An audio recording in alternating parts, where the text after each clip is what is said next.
Praise the lord.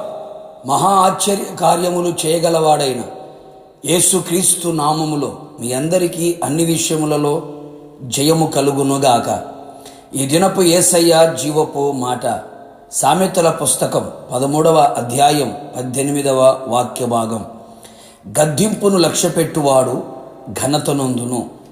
యేసయ్యను ప్రేమించుచు ఆయన అడుగు జాడలలో నడుచుచు ఆయన వలె మారాలని, ఆయనతో కూడా యుగయుగములు నిలిచి ఉండాలని ఆశతో ఆసక్తితో ఆత్మీయ యాత్రలో కొనసాగుచున్న నా దేవుని పరిశుద్ధ దైవ జనాంగమా, ఈ పరలోకపుర ప్రయాణములో ఆత్మీయంగా బలపరచబడుచు, ఆత్మలో వర్ధిలుచు, అన్ని విషయములలో సౌఖ్యముగా కనబడుచు, సంఘములో సమాజములో అన్ని రంగములలో ఘనతాస్పదముగాను మనము నిలిచి ఉండునట్లు యేసయ్య గద్దింపును, దైవజనుల గద్దింపును, పెద్దల గద్దింపును లక్ష్యపెట్టువారమై ఉండవలెను. నిజమే ప్రియులారా, గద్దింపును లక్ష్యపెట్టువాడు ఘనత నొందును అని వ్రాయబడి ఉన్నది కదా.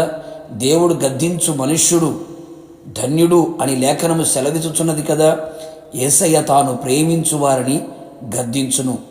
వాక్యమై ఉన్న దేవుడు వ్యక్తిగతంగా, కుటుంబపరంగా, ఆత్మీయ స్థితిని బట్టి మనలను సరిచెయ్యవలెనని, పరిశుద్ధ పరచవలెనని, సరైన మార్గములు నడిపించవలెనని, గర్వించకూడదు అని ఆయన మార్గములు నడిపించబడినట్లు ఆయన పలు విధములుగా గద్దించును, శిక్షించును.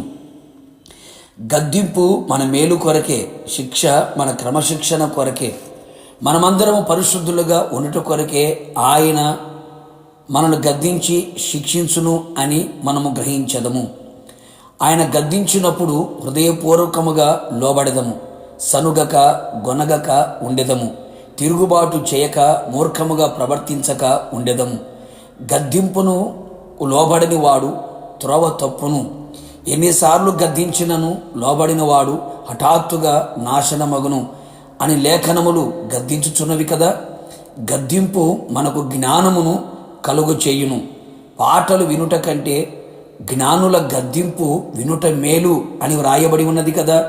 నీతిమంతులు నన్ను గద్దించుట నాకు తైలాభిషేకము, నేను అట్టి అభిషేకమును త్రేసి వేయకుండా ఉందునుగాక అని భక్తుడు సెలవిచ్చను. అందుకే అతన్ని దేవుడు ఉన్నతముగా గణపరచెను కదా.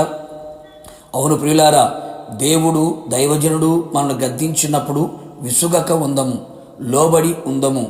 మన మేలు కొరకే, మన మంచి కొరకే ఆయన మనలను గద్దించును కదా. తృణీకరించక అంగీకరించదము.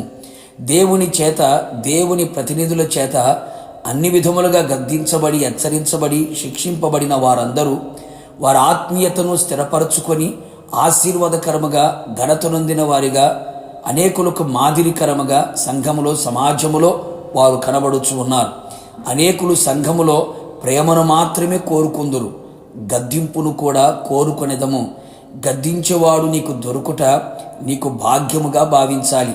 ప్రేమించేవాడి కన్నా గద్దించేవాడే మిన్న అనే సంగతి గ్రహించు.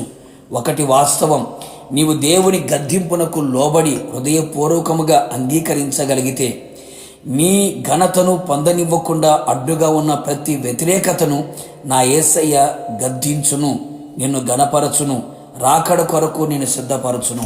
ప్రార్థన. మహోన్నతుడా, మహాగణుడా, మహోన్నతమైన స్థలములో నివసించు నా యేసయ్య, నీ పరిశుద్ధమైన పాదములకి స్తోత్రములు.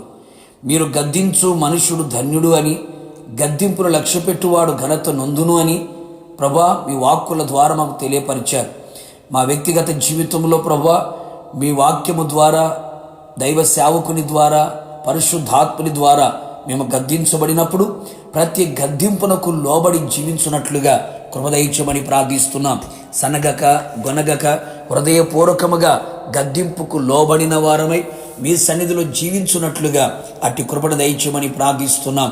ఎన్నిసార్లు గద్దించినను గద్దింపుకు లోబడని వాడు హఠాత్తుగా నాశనమగును అని లేఖనాలు సెలవిస్తున్నాయి. మీ గద్దింపు మా జ్ఞానానికి మూలము ప్రభువా. మీ గద్దింపు మా పరిశుద్ధతకు ఆధారము తండ్రి. నిశ్చయముగా మేమందరము మీ వాక్యము గద్దింపుకు లోబడిన వారమై మీరు రాకడ కొరకు సిద్ధపడినట్లుగా కృప మెండుగా నిండుగా దయచేయమని యేసు నామములో అడిగి పొందుకొని ఉన్నాము తండ్రి, ఆమేన్. నిశ్చయముగా మీరును మీ కుటుంబ సభ్యులందరూ గద్దింపును లక్ష్యపెట్టి ఘనతను పొందుదురు గాక. God bless you.